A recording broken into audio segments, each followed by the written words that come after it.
Les quelques pics sont démesurés.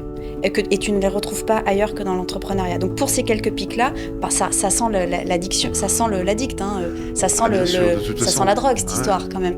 Pourquoi t'as créé une deuxième boîte, sans déconner? Qu'est-ce que t'as cherché quand on me dit t'en recrées une troisième, je dis jamais de la vie. Et en même temps, ça va être ma question. Ça va être ta question.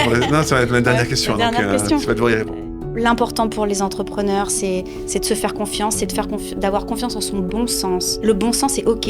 Comprendre toutes les KPI SAS, on s'en fout en fait. Le bon sens, c'est principal, et s'entourer de gens fidèles.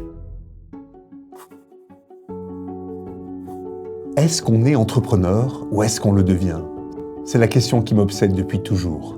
Pour y répondre, j'ai décidé d'échanger avec celles et ceux qui, comme moi, se sont lancés une première fois et ont été assez fous pour le refaire une deuxième. Je m'appelle Thibaut Elzière et je suis entrepreneur depuis 20 ans.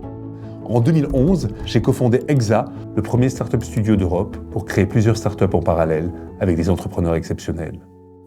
Once you are lucky, twice you are good. Bonjour Rachel. Bonjour Thibaut. Je suis extrêmement content de te recevoir aujourd'hui. Merci. Je suis content je dis tout le temps ça, je suis content pour plein de raisons, mais alors toi, je suis content parce que j'ai croisé peu d'entrepreneurs dans ma vie qui ont, je dirais, vécu dans le même environnement et dans le SaaS. Il n'y en a pas beaucoup en France. Toi, tu as fait ta première boîte BIM Analytics que tu as revendue à Zendesk. Tu nous raconteras. Et puis, tu as refait une boîte dans une autre industrie, mais toujours sur un modèle SaaS. Voilà, Sweep. Et moi, c'est des sujets qui me parlent. C'est des sujets sur lesquels j'ai évolué pendant les 15 dernières années. Et il y a très peu d'entrepreneurs en France qui ont réussi à faire des SaaS et à en faire des gros succès. Tu as fait un SaaS avant la French Tech? Voilà, exactement. Avant BPI? Wow. Ça existait. Moi, ça me fait tout le temps marrer quand tout le monde me dit que tout a commencé en 2012, alors qu'on était sur le pont. 2004 avec Photolia, c'était le désert d'ailleurs. Non, alors la French Tech a beaucoup aidé justement pour rendre ça très visible, démocratiser surtout aux yeux de tout le monde et faire en sorte qu'il y ait plus d'entrepreneurs qui se jettent à l'eau, parce que ce qui manquait, je trouve, en 2004 et en l'occurrence en 2008-2009, c'était des gens pour nous rejoindre, des ingénieurs qui, plutôt que d'aller chez ADS, étaient prêts à devenir CTO d'une startup. Mais tu vas nous raconter tout ça. Moi, ce qui m'intéresse très particulièrement dans ce podcast en général et dans notre discussion, c'est de comprendre, de savoir en fait comment on devient entrepreneur. Est-ce que c'est inné? Est-ce que c'est acquis? Et chez toi, comment c'est venu? À quel moment tu t'es dit je vais me mettre à mon compte, je vais lancer ma boîte et je vais me jeter dans cette aventure folle qui est celle de l'entrepreneuriat? Est-ce que tu arrives à remonter Rachel plus jeune, il y a quelques années? Écoute, la Rachel plus jeune, en gros, elle n'avait pas grand-chose à perdre. Donc déjà, ça fait partie des déclencheurs, c'est-à-dire pourquoi pas, dans le sens où tu n'as pas grand-chose à perdre. Et ça aide beaucoup. Ce qui est sûr, c'est que ça venait d'un vrai besoin de d'améliorer une frustration que j'avais de l'utilisation d'un produit. Là où aujourd'hui, il y a beaucoup aussi de hype sur « je veux monter quelque chose sans savoir s'il y a un vrai besoin de marché ». Tu vois ? Moi, à l'époque, c'était si j'en ai extrêmement besoin, moi, c'est qu'a priori, d'autres doivent en avoir aussi besoin, que c'est pas farfetch que de penser comme ça. Donc, tu as ressenti la problématique. Moi, j'ai une vraie frustration d'usage d'un logiciel que j'utilisais au travail. Donc, juste peut-être pour nous faire un peu ton histoire. Ouais. Moi, j'ai un profil financier à la base, classe prépa, école supérieure de commerce. Plutôt profil financier parce que j'avais un emprunt à rembourser et que je me suis dit qu'est-ce qui paye le mieux en sortie le plus rapidement possible. A priori, la finance, cherche même pas, tu fais ça, t'as pas d'argent, de toute façon, il faut que tu rembourses vite. Donc, essaie d'avoir un débouché. Enfin, en tout cas, c'est ça qui a guidé ton choix. Mais c'est complètement débile quand tu y penses. Tu dois prendre en école de commerce ta spécialisation, t'as choizi finance pour gagner, parce que a priori, c'était les postes qui payaient le mieux à cette époque. Exactement, ce qui était complètement... De toute façon, l'école supérieure de commerce, ça ne m'a jamais plu, on va dire. Je ne sais pas pourquoi je suis arrivée à cet endroit. Grosso modo, moi, j'ai adoré la prépa, en revanche. Et j'ai voulu continuer la prépa parce que je me suis éclatée en prépa. Sauf que, qu'est-ce que tu fais à la fin de ta prépa? Tu fais une école de commerce, donc super. Que je n'avais pas l'argent pour payer les concours pour faire toutes les écoles. Donc, j'avais peu d'écoles je ne pouvais pas, tu vois, passer les concours de beaucoup d'écoles. Ça, les écoles de commerce, contrairement aux écoles d'ingénieurs, sont payantes. Exactement, les concours étaient payants, donc ça a aussi restreint les choix. Donc tout était très dicté par ça. J'étais boursière, tu vois, à l'époque. Et donc j'arrive dans cette école, et puis je me rends compte que va falloir rembourser. Et qu'est-ce qui paie? A priori, la finance. Donc j'ai fait plutôt finance d'entreprise versus finance de marché.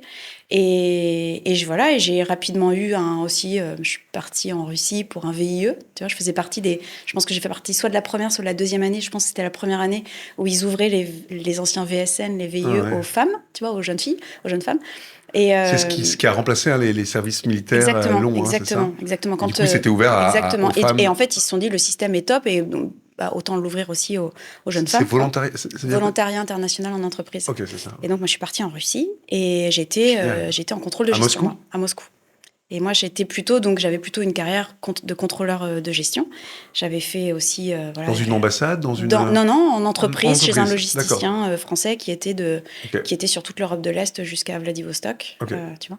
Et donc, moi, je faisais les audits des plateformes logistiques jusqu'à Vladivostok. Expérience de fou, quoi. Expérience de fou. Il y a des gens qui travaillent, qui partent en Espagne. J'ai eu très froid, sache-le.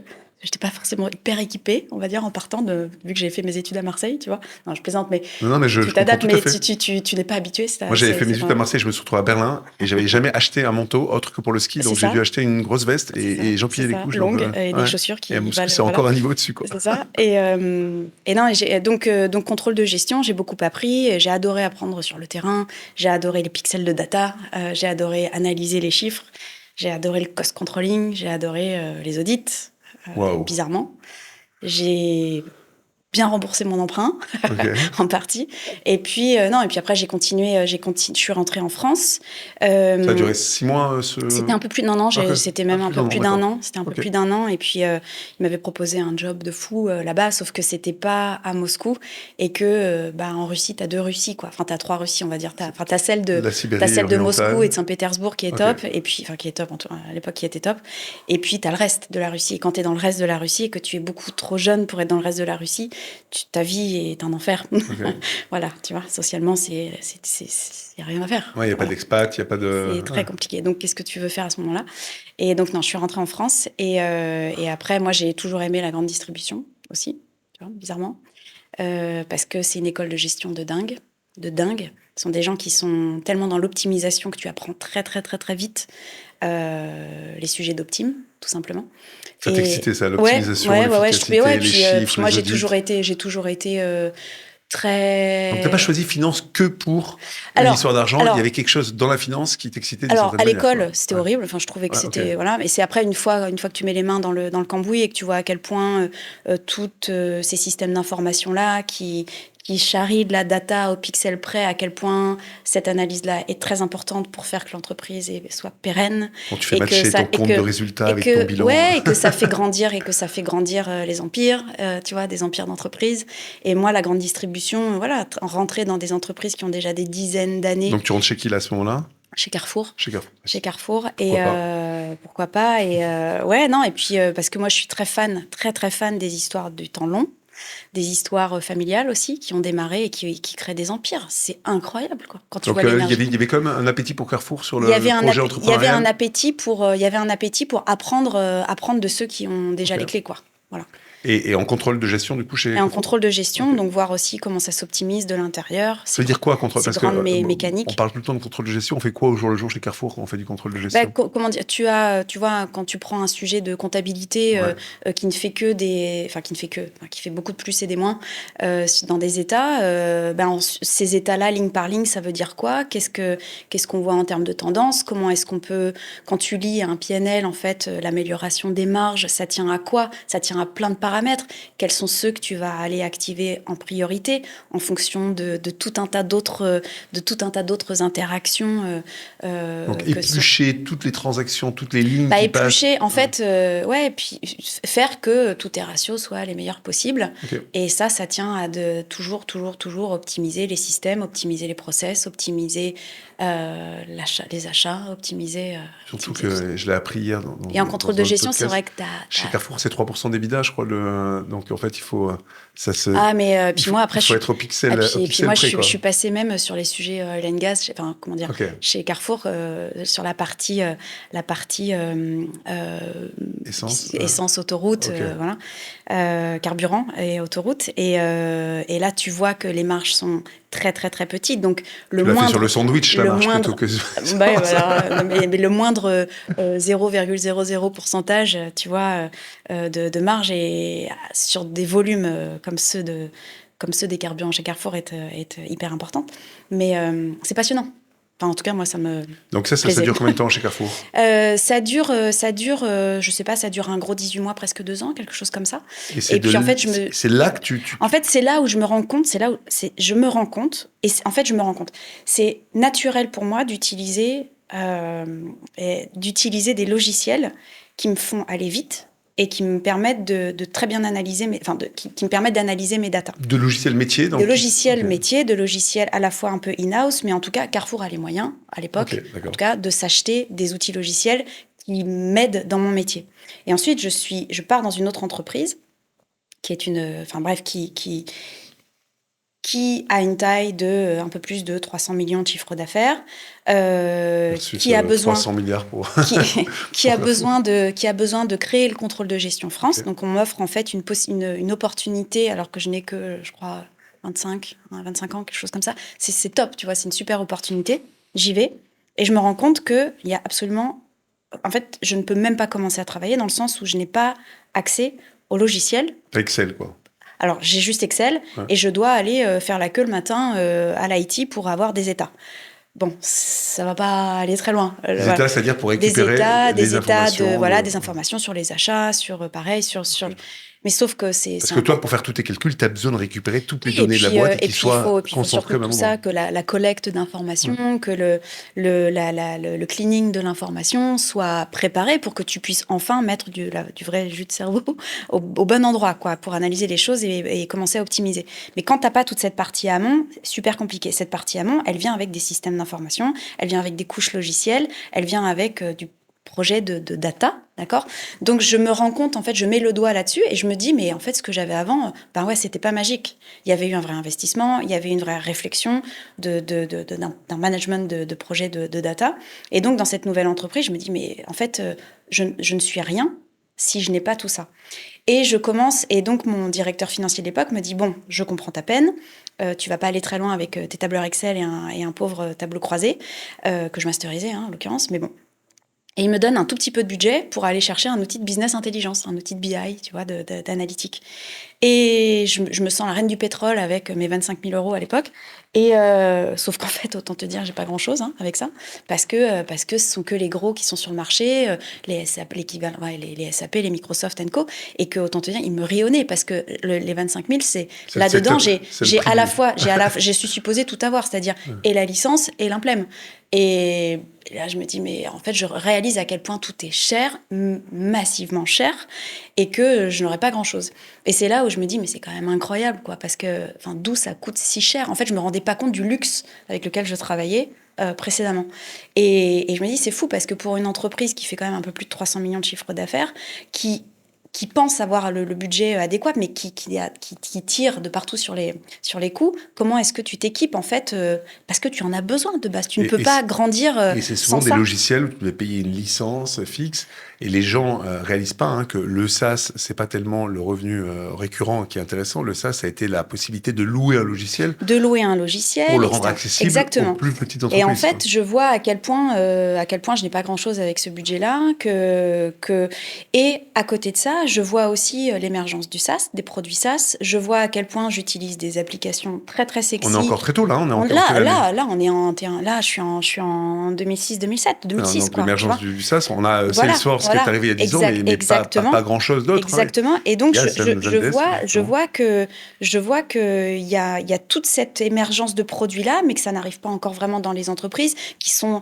non mais je peux pas mettre ma data à cet endroit, ça c'est que ça. N'empêche que je vois à quel point tout est compliqué et je me dis mais c'est quand même fou parce qu'il y a quand même moyen de proposer du SaaS aussi sur de l'analytique, sur de la BI.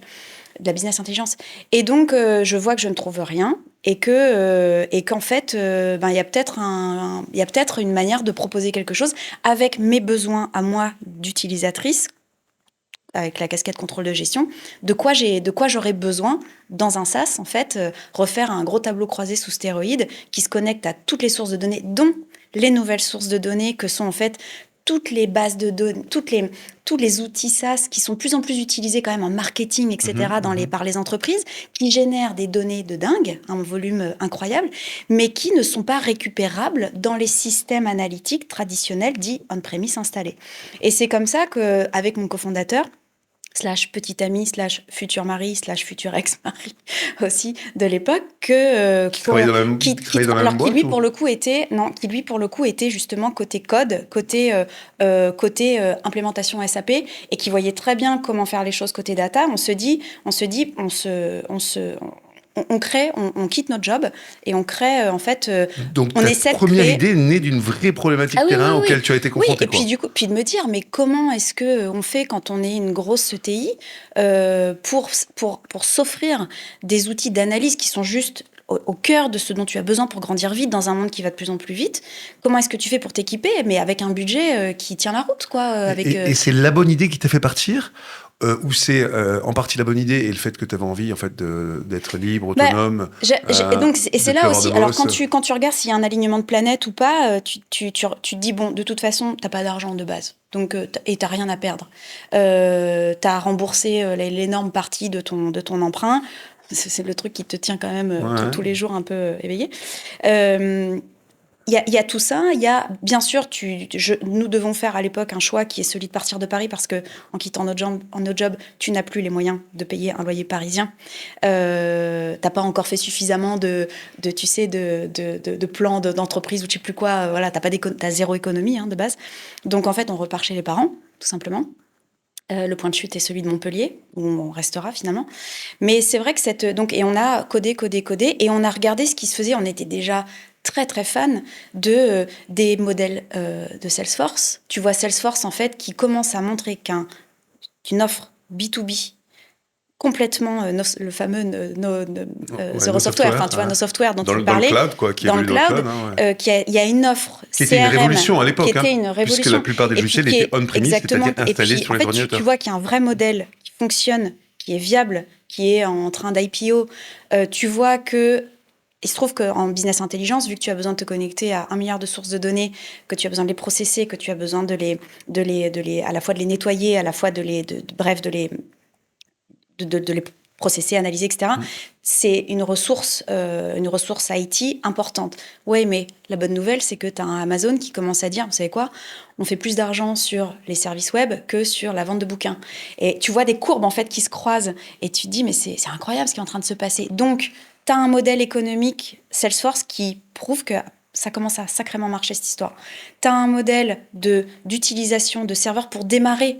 Moi, mon CAPEX, OPEX, tu vois, en gros, je peux utiliser AWS. On a même démarré avant EC2, tu vois. T'es pas obligé d'acheter des serveurs. Ce qui, à l'époque, quand tu montais une boîte tech, était un investissement incroyable. Acheter ces serveurs, c'était à coût de 25 000 balles à chaque fois, tu vois, pour démarrer quelque chose qu'on n'avait pas, évidemment. Et donc, on commence à monter toute la boîte de ce qui va soutenir le produit que l'on développe jusqu'à tous les services qu'on va commencer à utiliser, tout en SaaS. Donc, on démarre avec très peu. On est le fameux Lean, là, dont on parle de tous, là. On démarre comme ça, dans la chambre d'ado. Vous aviez vos premiers clients, et en fait... Vous construisez d'abord et avant tout le produit que vous aviez envie. Alors, sur un sujet de BI, c'est pas un resto, tu vois, quand tu l'ouvres pas comme ça tout de suite et plug and play. Donc, il y a une vraie réflexion sur l'analytique qu'on va développer, la capacité d'aller développer des connecteurs, la capacité de faire que le fameux gros tableau croisé sous stéroïdes que tu plugues au-dessus de ça, qui tienne la route. Tu découvres aussi tous les AWS n'étaient pas secs à l'époque. Moi, je peux te le dire. Tu vois, donc les EC2, ça marchait pas aussi bien que ce qu'ils imaginaient, que ce qu'ils vendaient. On a essuyé aussi beaucoup de plâtre, très clairement. Et puis, tant mieux, je veux dire, parce que du coup, aujourd'hui, on continue d'être AWS du sol au plafond dans les différentes boîtes, dans mes 2 boîtes, mais parce qu'on masterise bien. Attends, donc du coup, entre le moment où vous commencez à coder, vous lancez la boîte, et le moment où vous avez votre premier client, il se passe combien de temps ? Il se passe une grosse année. Il se passe une grosse année parce que c'est codé en chambre pendant 12 mois pour avoir une première mouture. Donc on a une première mouture qui, en fait, au début on se dit que le marché français, moi en tant que Française frustrée utilisatrice j'ai enfin un produit. Regardez vous les contrôleurs de gestion New Generation, ce que je suis en capacité de vous proposer. Et là, des portes fermées, porte close, parce que en fait on se rend compte donc les profils financiers ont quand même une aversion en fait au changement, très clairement, que la France me dit, nous, la data dans le cloud, mais même pas en rêve, puis le SaaS, ça va pas fonctionner, puis mes data, elles sont où, ça revient toujours. T'étais un peu en avance sur ton temps aussi, hein, vous étiez 3 ans. Sauf que pendant toute cette année où on code, je prends à la fois, je pense que le marché français va être mon premier marché, j'utilise LinkedIn du sol au plafond pour faire ma prospection et puis pour prendre des feedbacks. Je dis absolument tout ce que je fais au plus de gens possible, pour avoir un maximum de feedback. Parce que encore une fois, pas rester caché, pas garder son idée dans un coin. Et puis parce que et sachant qu'à l'époque il n'y a pas de littérature pour me le dire. Il n'y a aucune littérature start-up qui me dit. Il n'y a pas de mode d'emploi de comment il faut faire. Il n'y a pas de mode d'emploi. Il y a juste moi un truc intuitif qui me dit. Perds pas ton temps. Enfin, je veux dire, si ça doit pas marcher, sache-le rapidement, parce que en attendant, ta carrière, elle se fait pas. Supposément, elle se fait pas. Tu gagnes toujours pas d'argent. T'es pas en capacité de te payer des vacances là où tous tes copains, eux, ils sont proches de la trentaine, ils commencent tous à se faire et des mariages de malades et partir avec les premières grosses payes ou les premiers gros bonus. Donc bon, c'est un peu frustrant aussi ça, tu vois, côté perso. Surtout ceux qui ont pris la voie de la finance. Surtout ceux qui ont pris la voie de la finance de marché. Quoique c'est 2008-2009, qui se casse la figure. Tu vois, donc bon, bref. Donc, n'empêche qu'on nous prend pour des aliens, tu vois, de financièrement s'imposer un truc de retour à zéro. Donc, vous êtes deux avec. Et donc, je prends des feedbacks un maximum en me disant. Et ce qui est très intéressant, on n'est que deux. On est deux avec ton cofondeur à ce moment-là. Mais voilà, on commence à aller regarder dans les universités de Montpellier pour avoir des premiers stagiaires, ingénieurs, en fait, dont certains nous font confiance. Et donc, on commence à avoir un premier bout de bureau qui ressemble strictement à rien dans un couloir d'une université où on a très froid l'hiver et très chaud l'été. Et en l'occurrence, ces jeunes ingénieurs-là ont fait toute la boîte. Bim, ont fait l'exit et sont encore aujourd'hui chez Sweep, dont un qui est mon cofondateur de Sweep, tu vois. Donc, ça fait 15 ans qu'on travaille tous ensemble sur cette histoire. Et c'est l'humain aussi qui est très intéressant dans tout ça. C'est une histoire de fou. Et voilà. Et ce qui est très intéressant, c'est que tous les feedbacks que nous avons, les feedbacks les plus positifs, viennent des États-Unis. Où en fait les gars nous disent super, le SaaS, ça décolle, on y croit. En plus, il n'y a encore pas grand monde sur le segment de la BI. Franchement, accrochez-vous, allez-y, parce que ce que vous faites, c'est encore plus compliqué que n'importe quel CRM, machin. Donc, bravo, quoi. Allez-y, tenez-nous au courant. Et moi, je commence à avoir des DSI de très grandes entreprises qui me disent ça, c'est un segment SaaS qui nous manque. Enfin, la BI, c'est compliqué d'y aller parce que pour le coup, il y a toutes les datas, etc. C'est pas un sujet de cloud qui leur fait peur, c'est le sujet de est-ce que votre infrastructure va tenir la route pour tout ce que nous avons à y déposer. Et en fait, on commence à avoir des business objects qui commencent à s'intéresser à bouger dans le cloud, qui sont à la base les grands incumbents aussi de l'analytics. On commence à avoir des pure players, des tableaux software, qui ont ensuite été rachetés par Salesforce, tu vois, qui commencent à arriver sur ce, alors qui sont encore très on-premise, mais qui commencent à dire on veut révolutionner, on veut être en cloud, etc. Et nous, c'est vrai que from scratch, on est parti, from scratch, SaaS, 100% cloud. Et donc, et c'est une période où tout l'analytique de base, les IBM rachètent des Cognos, etc. Bon, bref, c'est une période où il y a énormément de consolidation sur ce marché en question. Et il n'y a plus personne qui innove vraiment sur le sujet de passer en 100% cloud. Donc, vous êtes un pure player. Mais nous, en fait, on a une espèce d'autoroute boulevard pour innover, pour vraiment devenir très différent. Et vous allez chercher des boîtes aux US, là. Et ce qui se passe, c'est que donc, de toute façon, le produit 100% cloud, on se dit, en fait, très rapidement, au bout des 6 premiers mois, on se dit, en fait, c'est quoi, on va tout faire en anglais. En fait, on est con. Le marché français ne nous veut pas. Ça boude énormément. Faisons tout en anglais. Et en fait, on a commencé aussi à internationaliser l'équipe à Montpellier qu'avec des British. Okay.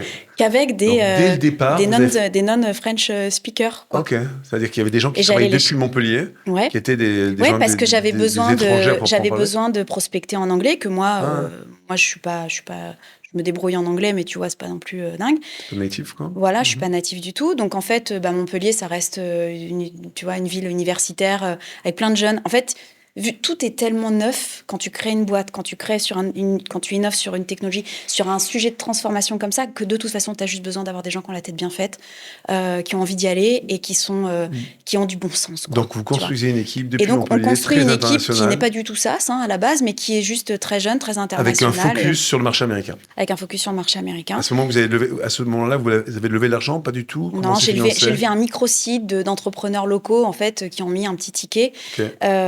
On se paye pas. Pour le coup, nous, c'est un peu la vraie misère, on va dire. Mais on fait comme on peut. Et en fait, les clients américains arrivent. Les clients américains arrivent.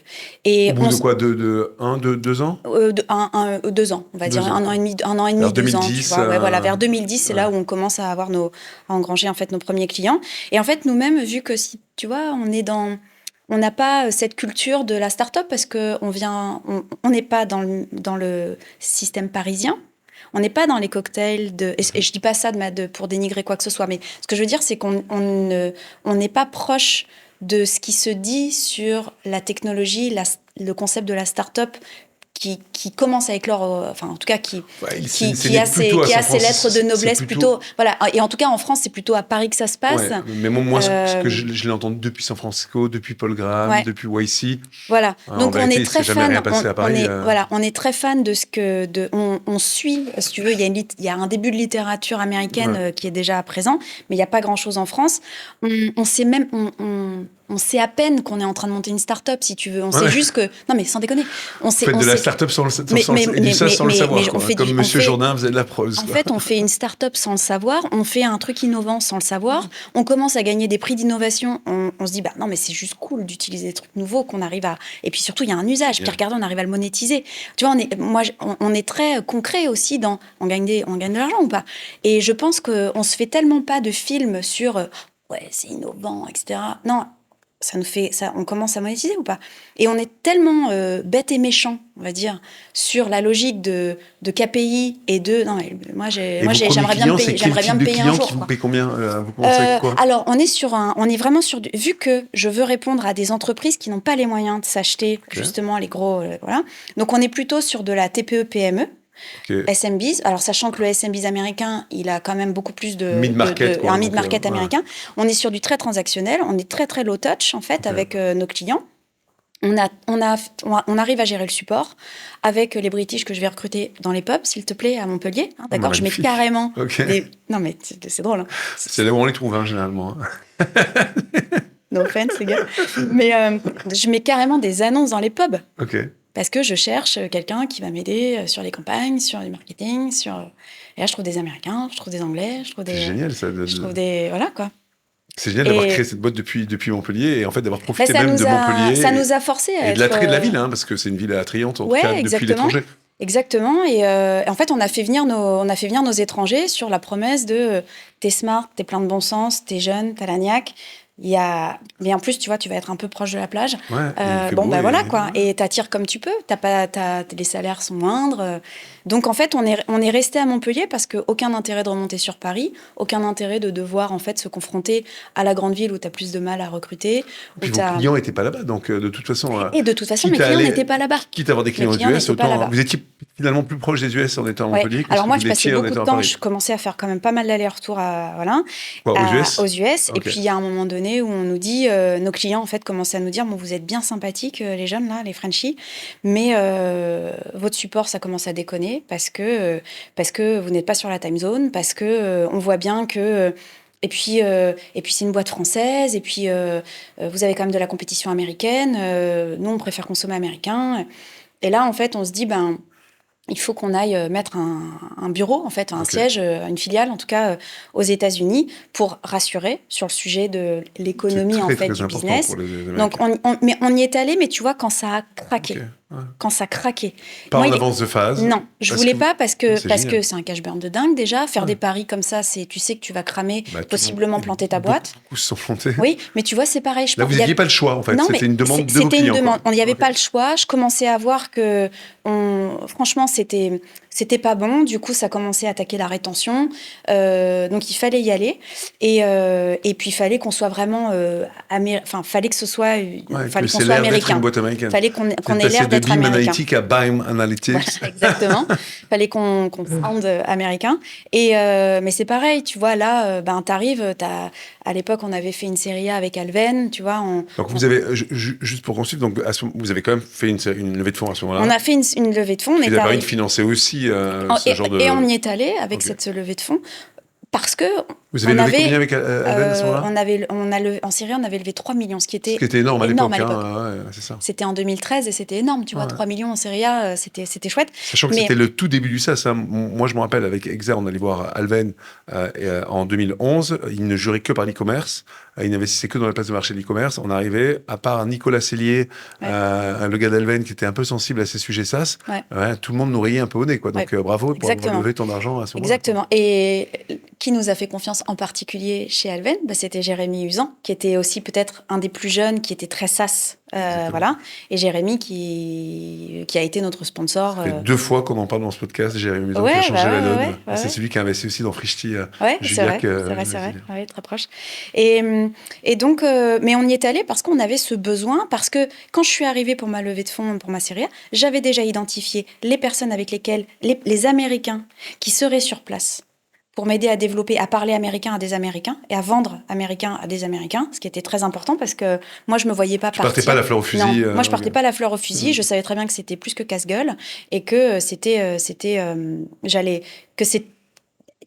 pour avoir conversé avec ses clients américains, il y a un gap culturel.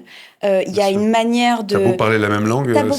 Il y a une manière de gérer un deal. Et puis, plus le deal il grandit, plus il est compliqué. Mais parce que culturellement, on n'est pas habitué à gérer des deals américains.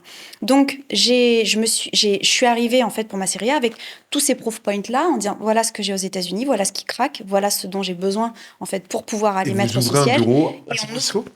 Pas du tout, monsieur, parce qu'on n'a pas... Les 3 millions, c'est chouette, mais ça part à la vitesse de la lumière quand même. Enfin, ça peut partir à la vitesse de la lumière. Surtout si tu as payé des ingénieurs californiens. Alors, pour le coup, tous mes ingénieurs sont français parce qu'ils me coûtent beaucoup moins cher aussi. Donc, on gardait la partie produit et développement et qu'ils sont à Montpellier. Bien meilleurs. Bien meilleurs. Évidemment, on le donc, sait tous. Et non, je pars à Kansas City. À Kansas City, oui, pourquoi pas. Je pars à Kansas City, plein milieu, parce que déjà, j'essaie quand même de ne pas être trop loin de ma time zone pour pouvoir échanger avec mon équipe. Tu dis, on va se mettre au milieu des US, comme c'est le meilleur point pour pouvoir... Alors, il y a eu le sujet de mon leader américain me dit, que j'avais identifié et qui avait mis un petit peu de billes dans la boîte, me dit, écoute, tu m'envoies où tu veux, San Francisco, New York, j'y vais avec ma femme. Ma femme était très contente qu'on soit à Kansas City parce que il y a toute sa famille, etc. Mais si tu veux, on bouge. Mais je dis, mais en fait, tu sais quoi ? En fait, moi, je fais un SaaS mid-market, transactionnel. J'ai pas besoin d'aller chercher des gros deals avec des gros rendez-vous SF ou New York. Moi, j'ai besoin juste d'avoir une force go-to-market américaine et des gens intelligents, il y en a partout, quoi. Ouais. Et donc, en fait, je lui dis, tu sais quoi, on va être les big fish in town. Comme à Montpellier, on raisonne. Ah, t'as choisi le Montpellier américain, en fait, j'ai choisi le Montpellier américain, mais parce qu'à à Montpellier, ce qui se passe à l'époque, c'est que, tu vois, il y a une autre entreprise qui s'appelle Tids, et qui qui est une super boîte tech, bonjour Loïc, et qui, en fait, attire les talents tech. Et nous, en fait, on attire les talents tech aussi parce que t'es Montpelliérain, t'as la tête bien faite, tu veux rester plutôt dans le coin. Ben, les boîtes tech un peu sexy qui font des levées de fonds et puis qui parlent, qui ont des clients américains et tout, il n'y en a pas tant que ça. Voilà. Et donc, tu fais un peu office de big fish in town, quoi. Et du coup, Kansas City, je me dis, c'est exactement la même chose. Refaisons-le. Et ça m'a permis...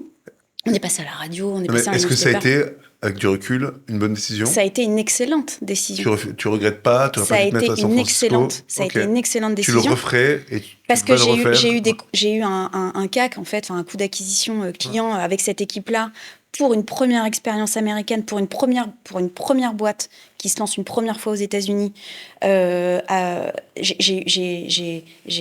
eu une chance, après ça a été nos choix aussi, mais on a eu en fait une efficience américaine que je n'aurais jamais eu comme telle, ni à San Francisco, ni à New York. Je me serais pris les pieds dans le tapis, mais à 1 milliard d'endroits. Okay. C'est un bon à 1 milliard d'endroits. Et moi, quand je suis arrivée à Kansas City, j'étais même pas française pour eux, j'étais la European Tech qui débarque.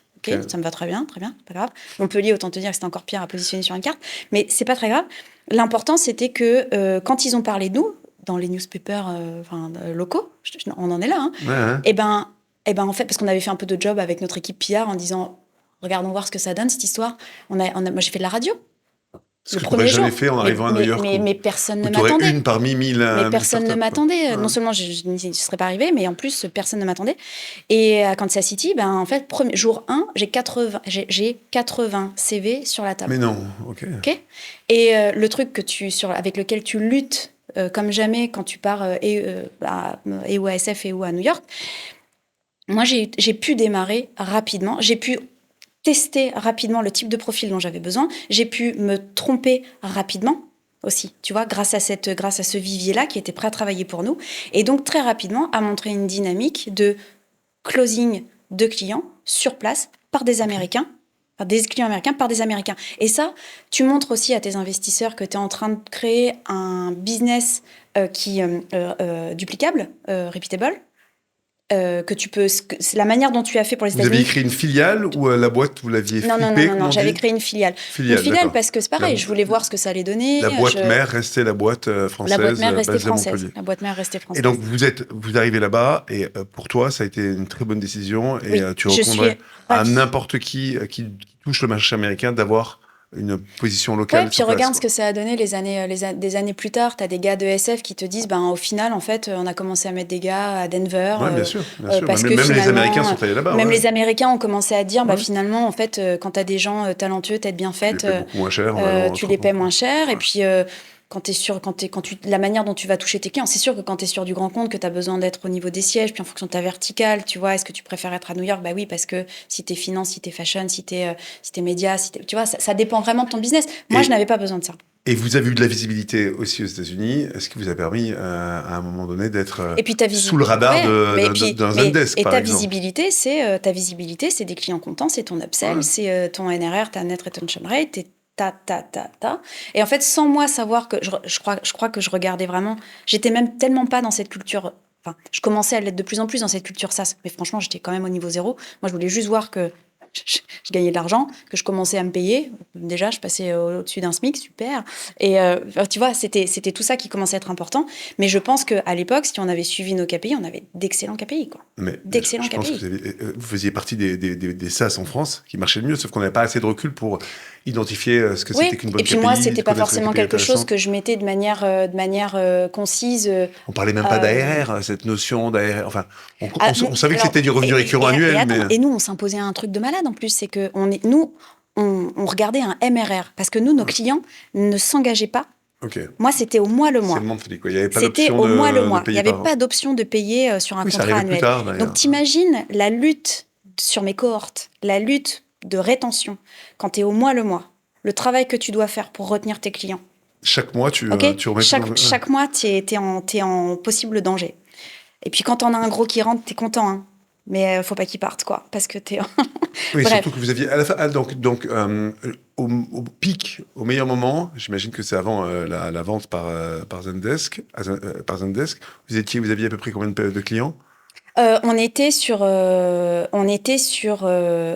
plusieurs centaines de clients. Donc quelques centaines de clients qui payent quelques dizaines de milliers d'euros par an. Qui payaient.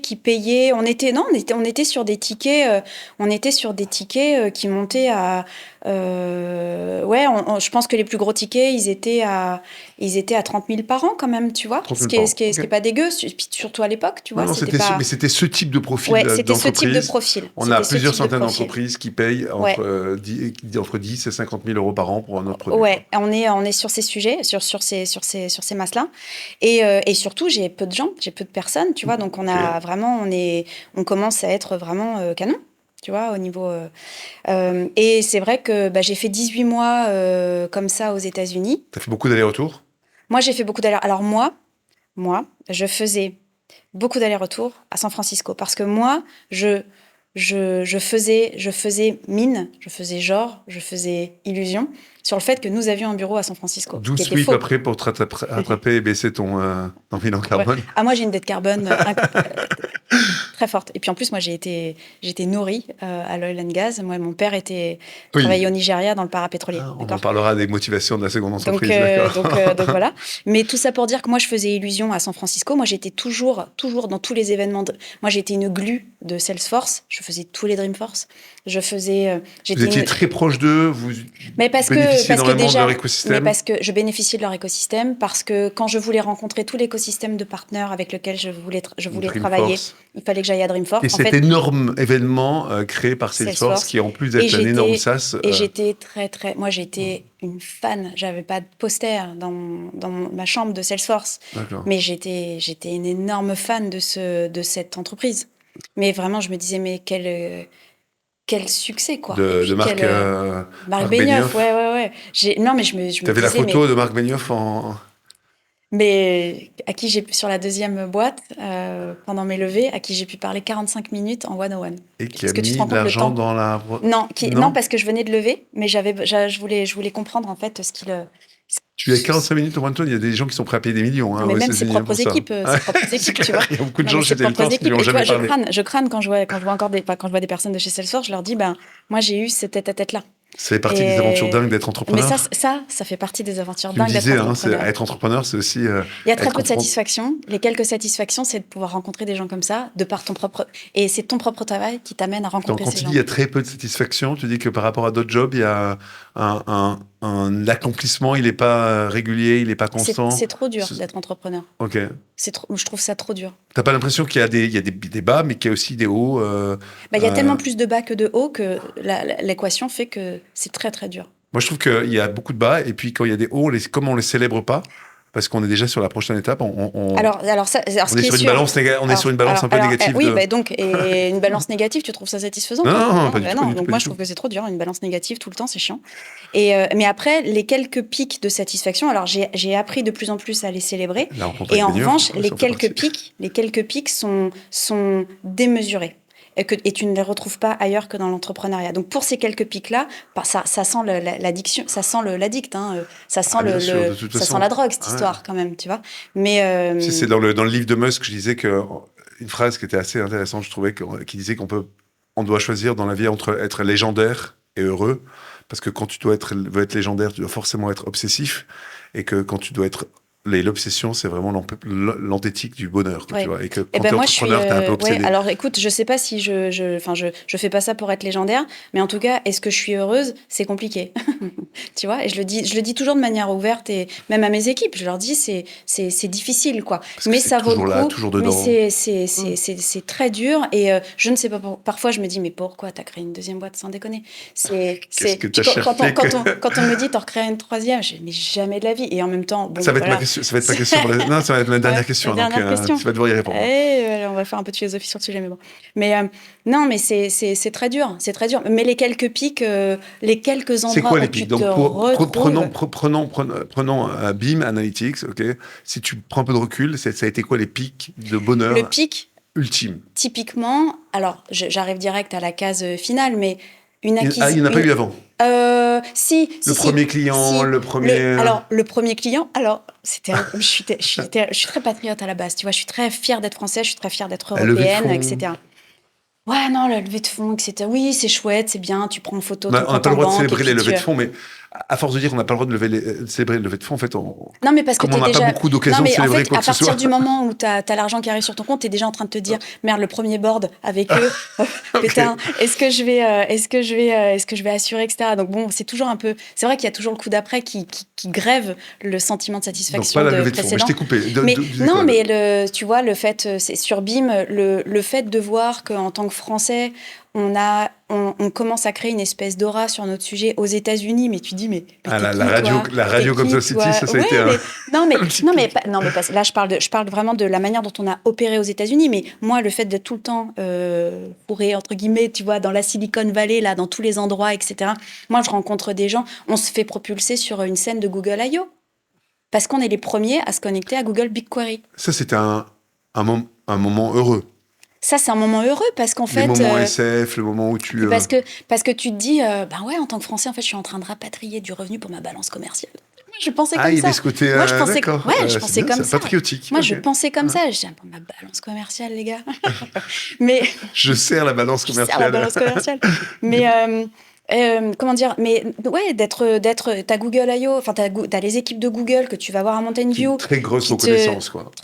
Très grosse C'est-à-dire reconnaissance que de ton une des plus travail. belles Et boîtes ça, américaines et donc, reconnaît ce que tu exactement. fais. Et puis tu commences à voir de l'intérieur comment eux-mêmes fonctionnent. Et tu te dis, mais j'ai envie d'être comme eux. J'ai envie de fonctionner comme ça. Et donc, la littérature que tu n'as pas en Europe, tu la découvres de visu parce que tu as la chance d'être sélectionné pour y avoir accès. Tu la découvres en fait en live et tu vois comment ces gens-là ils fonctionnent. Et ça te donne une énergie de malade. Et cette énergie-là de liée en fait à ton ce n'est qu'un environnement professionnel en soi, mais ça te donne une énergie de dire ok, eux ils sont arrivés là comme ça, ils ont fait tel type de choix. Je ne l'aurais jamais appris en France cette histoire-là. Et donc tu deviens addict, tu deviens abreuvé à ça. Et ça c'est des moments. Et en plus Attention, on parle d'addiction là. Hein, et on était sur le bonheur. Non, mais j'ai un profil très addict à la base. J'ai un profil très addict. Voilà. Mais heureusement que je suis pas tombée dans certaines choses avant parce que ça aurait été très compliqué de m'en sortir. Mais non, je suis addict à plein de choses. Faut mieux le savoir qu'on est addict pour pas être tenté oui, non, par mais des choses. connais-toi toi-même, hein, tu vois, voilà, il y a des voilà. Mais et en plus savoir la reconnaissance de ces gens-là.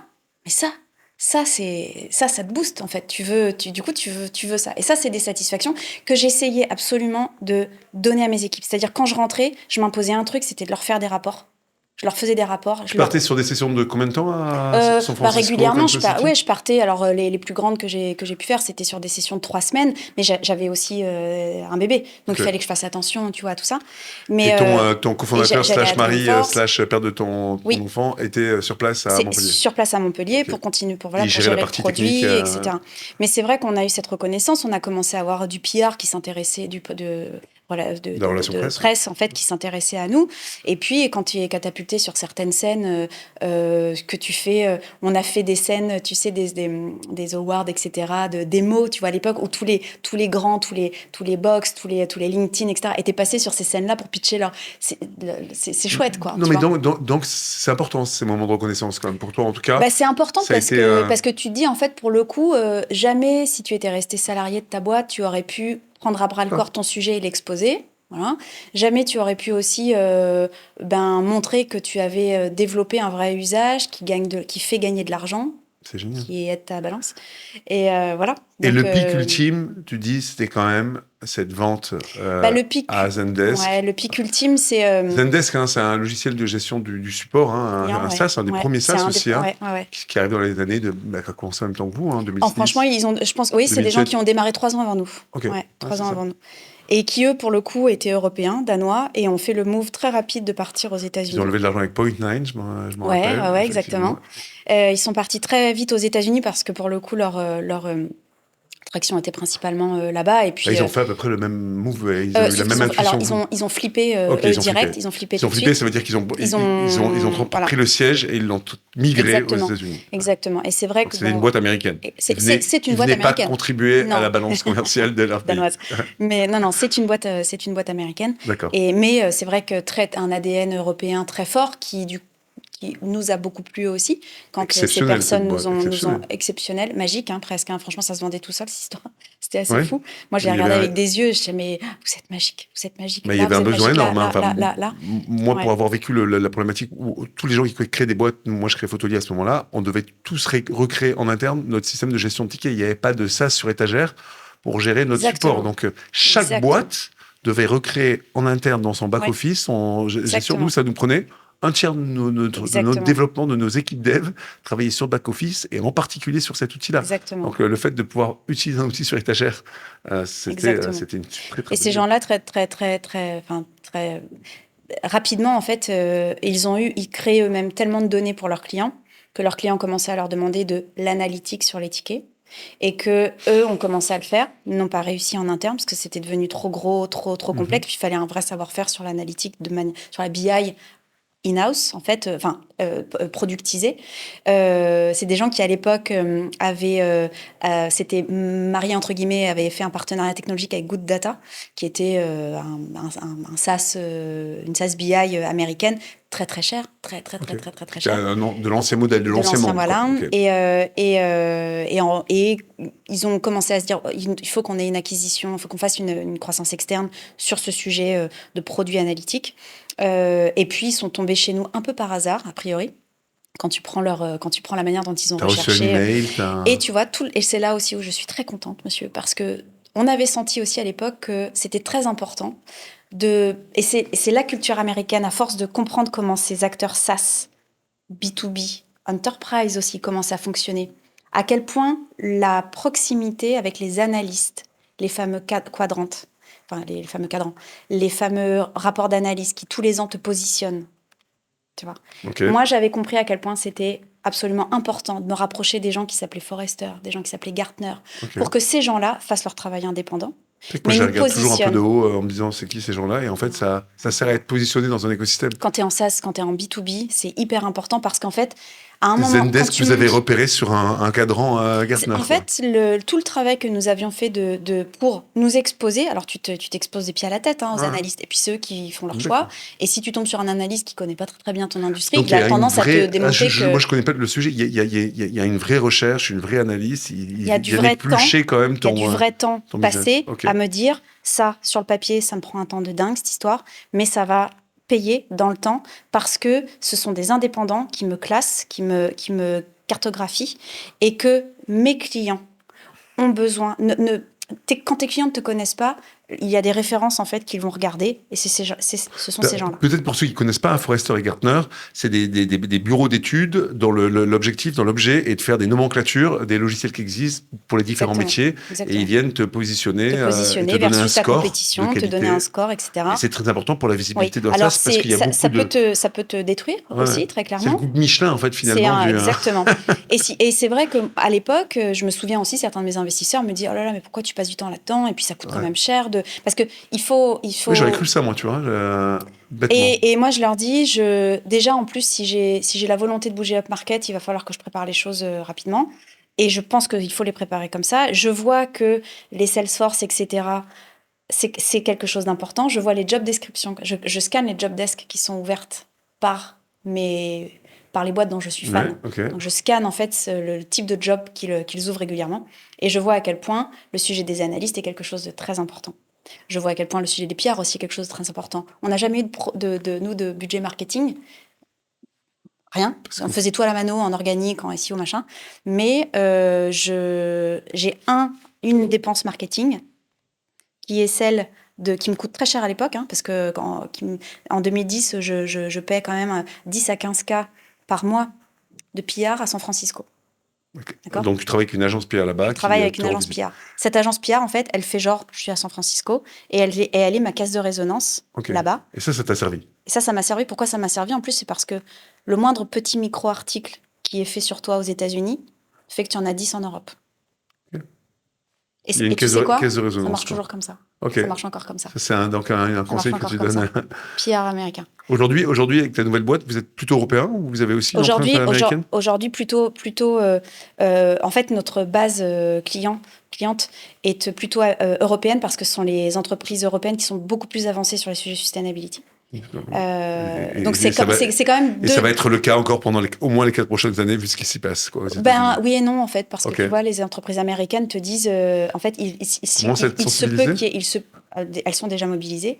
Les entreprises te disent il est possible qu'il y ait une overcorrection inverse dans 4 ans, et on n'a pas le luxe de perdre 4 ans. D'accord. Donc aujourd'hui, on y reviendra sur Sweep, plutôt européen. Ouais. Mais tu conseilles à quelqu'un qui se lancerait aux US. Si t'es européen, c'est pas grave. Fais du bruit aux États-Unis. Ça reviendra tout le temps. Fais du bruit aux États-unis. En fait, c'est une crédibilité auprès de beaucoup de journalistes. 15 000 € par mois pour une boîte. C'est tout notre budget. Pour une start-up, voilà. C'est un gros budget. C'est un gros budget, surtout que pour 15K, à la base, t'as pas grand-chose aux États-Unis. Donc, on travaille avec des jeunes qui sont juste smart, et on a la chance de les trouver.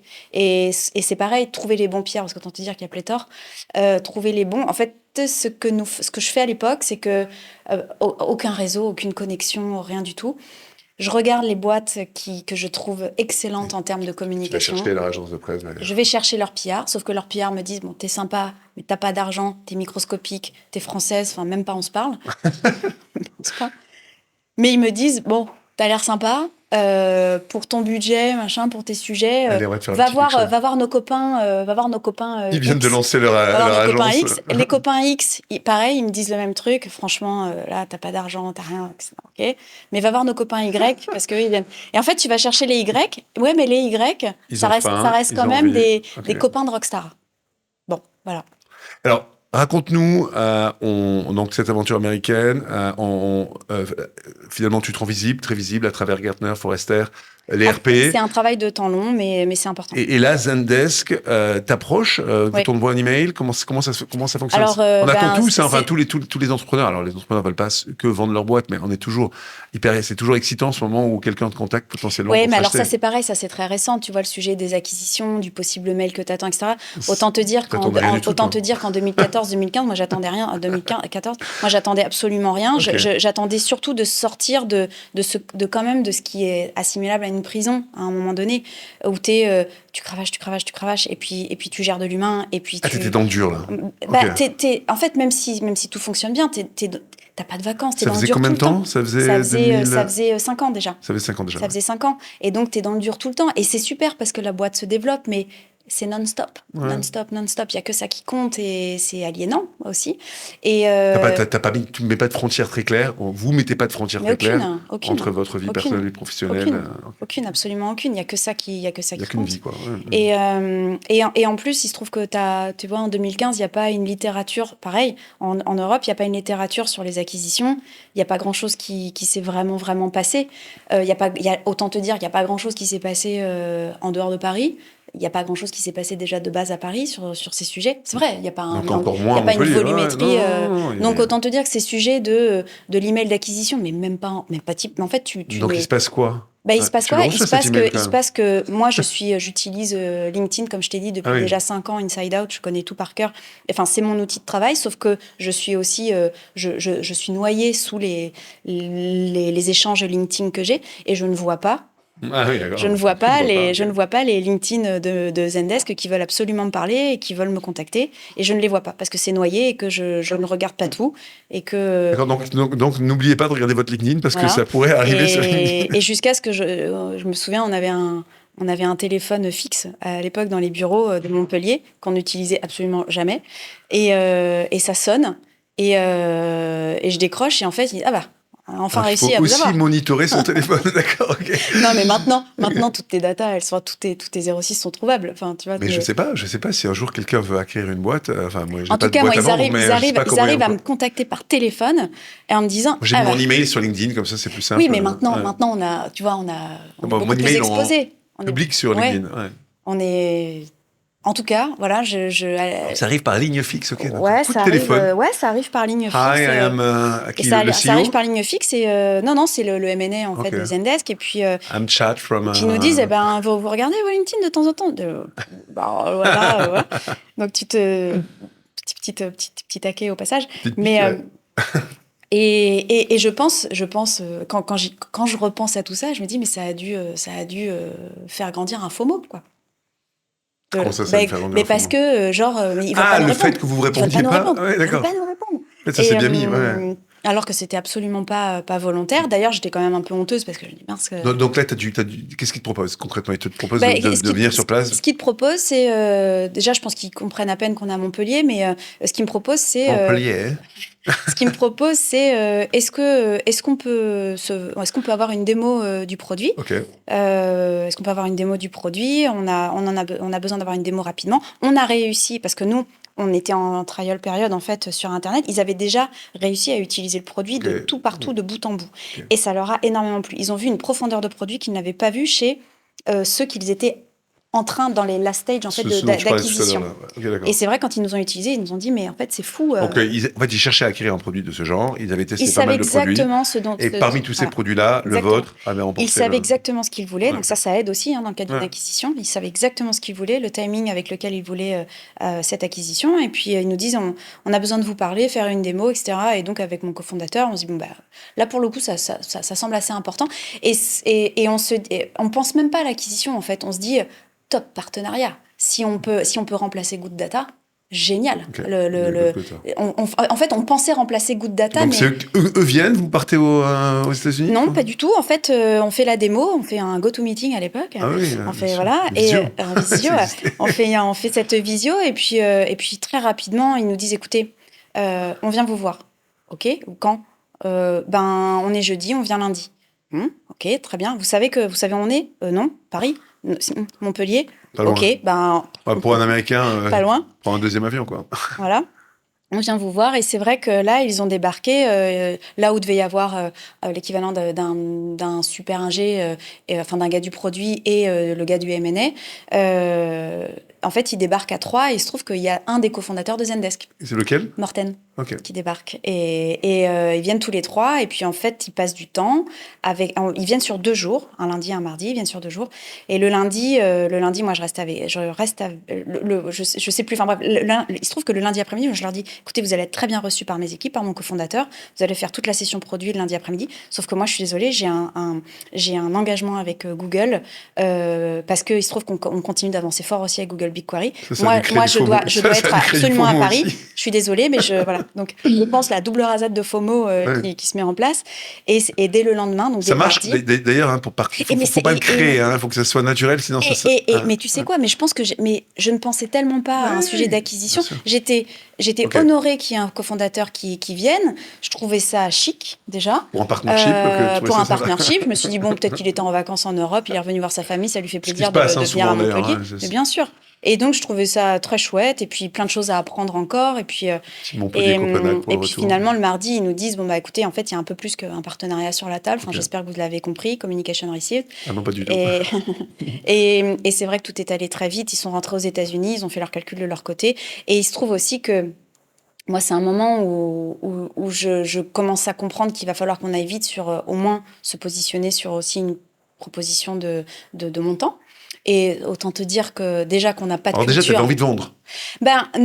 Non, mais eux nous parlent de leur projet. Ils nous parlent de leur projet analytique, de ce qu'ils ont, de leurs pain points, de ce qu'ils voient en nous, de la manière dont on va pouvoir servir du jour au lendemain. Non, on n'était pas sur plusieurs centaines de clients à l'époque chez BIM, on était bien déjà à 1500 clients. Pardon, 1500 clients, ouais. Mais des petits clients, tu vois. Okay. Et en fait, Vous faisiez quelques dizaines de millions d'euros de chiffre de... Non, on était à moins de 10. Ok, moins de 10 millions d'ARR. Ouais. Okay. Mais et en fait, bien moins. On était à moins. Mais la boîte était jeune, tu vois. Et puis on était 40, dont 15 aux États-Unis, tu vois. Et en fait, nous disent ce partenariat-là, il est important pour nous. Ce partenariat éventuellement plus, il est important pour nous pour telle et telle raison. Et vous allez possiblement vous rentrer dans un environnement où on a une centaine de milliers de clients à servir. Et qu'il va falloir vous poser encore plus de questions de volumétrie, de processing, etc. C'est une acquisition, mais vous le vendez comme une acquisition stratégique qui va permettre de développer énormément. Et qu'il l'est pour eux. Et nous, en fait, ils nous font rêver sur le côté intellectuel de la chose aussi, le produit qu'on va mettre du jour au lendemain de tant de clients à tant de clients. Tu vois, il y a une prouesse aussi technologique de notre côté à penser. À faire grandir la plateforme. Il y a ce sujet multi-pays, là où on l'est déjà. Oui, mais à partir du moment où ils vont comprendre aussi qu'à partir du moment où ils te rachètent, tu seras plus indépendant et tu seras une partie prenante de. Ouais, mais l'histoire qui nous. En fait, on est aussi à un moment où on commence à vouloir choisir des verticales. Okay. Et où on se dit, ce use case-là, sur cette verticale, elle est hyper intéressante parce qu'elle ne va que grandir. Sur la verticale, gestion du support, ticket. Ouais, exactement. Okay. Exactement. Et c'est là où on se dit, mais en fait, il y a quelque chose. Et puis, franchement, il y a un moment donné, ils arrivent. Moi, on n'arrive pas encore à se dire, mais combien on vaut? On ne sait pas. On ne sait pas combien on vaut. Il n'y avait pas toute cette logique de multiples d'ARR. En fait, on n'a pas assez de temps pour se poser cette question. Ce que je sais, en revanche, c'est que, vu le chiffre que je fais, vu les KPI que je suis en train de mettre en place, je sais que je peux aller chercher une série B à, au minimum, 15 millions, facilement. Donc, une série B... lever 15 millions d'euros. Je sais qu'en France, en 2014... Sur une valo de... En 2015, début 2015... Plus vos chiffres, etc. Vous êtes capable... Je sais que je peux lever cet argent. Et en fait, eux font le calcul pour moi. parce que je leur dis, c'est les data points que je leur donne. En plus on a ouvert les livres très tôt, on a tout ouvert, produits, très transparent. Très transparent. En fait, à l'américaine, et ils ont apprécié. Ils ont apprécié qu'on ouvre tout, qu'on n'ait pas de doute. Voilà. Allez-y les gars. De toute façon, vous avez. Le moment où tu veux te faire hacker, ils vont tout savoir. Hein. Mais c'était même pas forcément qu'on voulait ça. C'était qu'en disant, écoutez, fais le fast, quoi. Fais le fast. Donc là, ils vous font une offre. Là, ils nous font une offre en fait qui est raccord avec une valuation qu'on aurait eue sur une levée à 15 millions à l'époque. Voilà. Okay. Et ils vous rachètent. Et ils nous rachètent. Et sur un montant public, non? Ouais, 45 millions de dollars. Donc, un super montant pour l'époque. Hein. Surtout que moi, j'ai fait qu'une série A, quoi. Ouais, c'est ça. On est très tôt dans l'aventure. Vous êtes très peu dilué. Très peu dilué. Et là, il se passe quoi? Ils vous embarquent sur un earn-out en vous disant oui, mais vous serez payé la moitié, vous aurez l'autre moitié dans les 2 prochaines années. C'est ce que j'ai. Je pense qu'ils ont tellement. Je sais pas si c'est la manière dont ils ont procédé à toutes leurs acquisitions, mais il y a un sujet de transparence. Je pense qu'ils voient qu'on a une boîte saine. Je pense qu'ils voient qu'on est des gens sains. Et je pense qu'ils voient qu'on est des fidèles, qu'on est dans un mindset d'entrepreneur qui n'est pas sur du gambling, en fait. Il n'y a pas besoin de vous emprisonner, quoi. Il n'y a pas besoin de nous emprisonner et donc il n'y a pas d'earn-out. Et du coup, vous restez, vous partez. Il n'y a pas d'earn-out et non seulement ils gâtent, moi j'appelle ça gâter, ils gâtent mes équipes avec un doublement de salaire pour beaucoup, même la plupart. Ce qu'on appelle les RSU, donc des stocks en fait, des stock options supplémentaires. Vous aviez distribué des stock options Alors figure-toi que les équipes, on avait embarqué une partie des équipes en dur, c'est-à-dire en part, pas en BSPCE, quoi. Pas en BSPCE. Okay. Pourquoi aussi? C'est parce que c'était pas hyper commun à l'époque, non? Mais les BSPCE, c'était pas du tout commun à l'époque. Il y avait une fiscalité avant les pigeons. Franchement, il y avait une fiscalité qui était absolument confiscatoire. Enfin, c'était pas possible, quoi. Donc vous leur avez donné, et c'était assez nouveau pour l'époque, des parts en dur de l'entreprise. Des parts en dur, ce qui était franchement un pari de fou, parce que moi j'avais des investisseurs qui me disaient mais t'es malade ou t'es malade, genre ils impliqués dans la gouvernance de l'entreprise. Et je leur avais dit c'est important pour moi, c'est un pari que je veux faire, je m'engage à ce qu'il n'y ait pas de problème. Et en l'occurrence, quand il y a eu ce rachat, j'étais bien contente qu'ils soient impliqués. C'était un succès collectif. Que c'était un succès collectif. Et que c'était alors pas tous parce que j'avais pas, mais en tout cas le core team. Et même un petit peu étendu quand même. Et puis surtout, Zendesk est arrivé avec des stocks pour ces personnes, pour cette équipe, pour nous encore en plus. Enfin, c'était un deal. Et il y a eu encore quelques années d'ascension de Zendesk. Une courbe de stock qui en plus a fait qu'augmenter. Donc, mais fort. Et c'est comment dire, c'est ce qui a été important pour moi. Moi, je viens pas de ces deals de tech, etc. Le M&A, c'était quelque chose qui était loin de moi. Il n'y avait pas cette littérature-là en question. Et donc, tu repars sur du bon sens. Et en fait, un deal, il faut juste qu'il soit simple. Et un deal, si tu sais pas ce que tu as dans ta poche, ni quand, c'est pas un bon deal. Et un bon deal, c'est quoi? C'est quand tout le monde, quand tout le monde est content autour de la table. C'est pas. Donc, il y a 3 points pour moi. C'est est-ce que tout le monde est content autour de la table? A priori. Tu sais ce que tu as dans ta poche? Oui. Et quand? Oui. Bon, voilà. Et du coup, vous êtes resté combien de temps? Du coup, vous aviez aucune contrainte? Moi, les trucs alambiqués que je vois, les deals alambiqués, de M&A que je vois dans certaines boîtes où je suis business angels, mais je me dis, mais la honte, l'acquéreur, mais c'est honteux ce que vous faites de faire des espèces de plans incompréhensibles pour personne. C'est nul. Il y a pas mal de plans qui sont faits pour pouvoir faire en sorte de limiter le prix d'acquisition de manière à... Comment bien prendre à la gorge un founder qui est... Non, mais attends, alors, c'est soit pour bien prendre à la gorge un founder, soit pour limiter le prix d'acquisition, justement pour que les investisseurs touchent le moins possible. Mais effectivement, c'est toujours très alambiqué. C'est nul.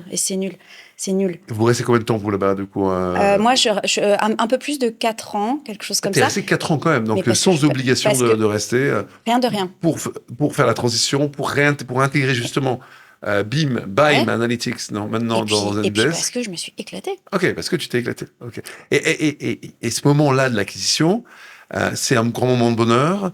Qu'est-ce que ça change dans ta vie?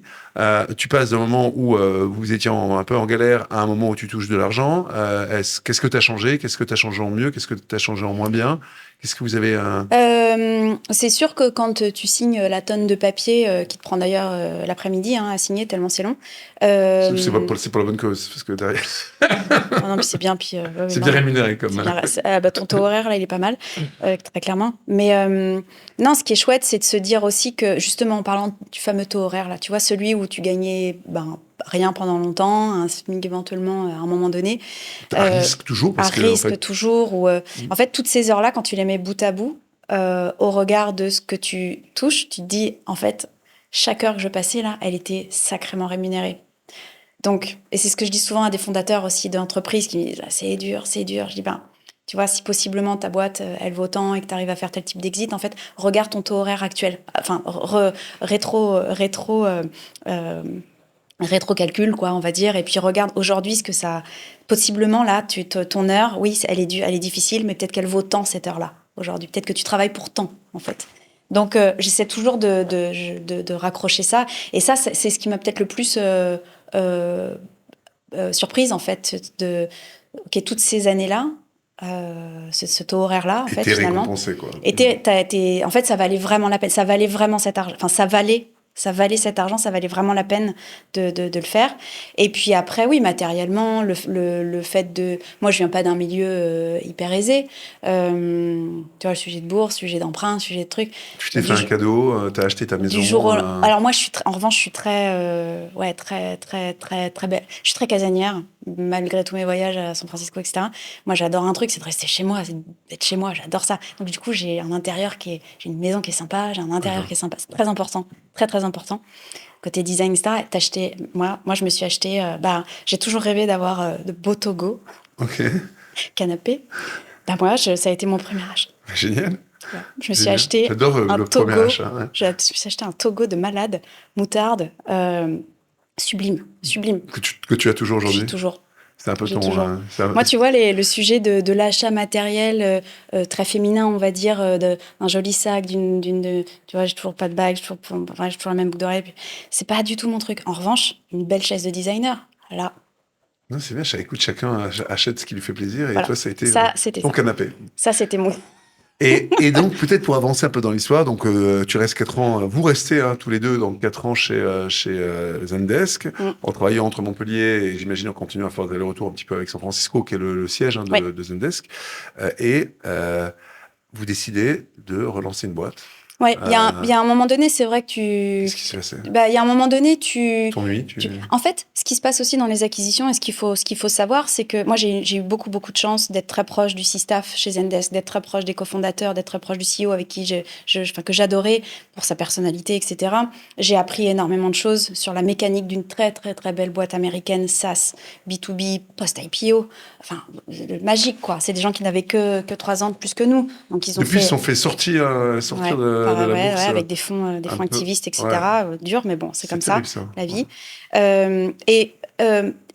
Mais tu es aussi confronté au mid-management. Le mid-management, c'est pas la même histoire.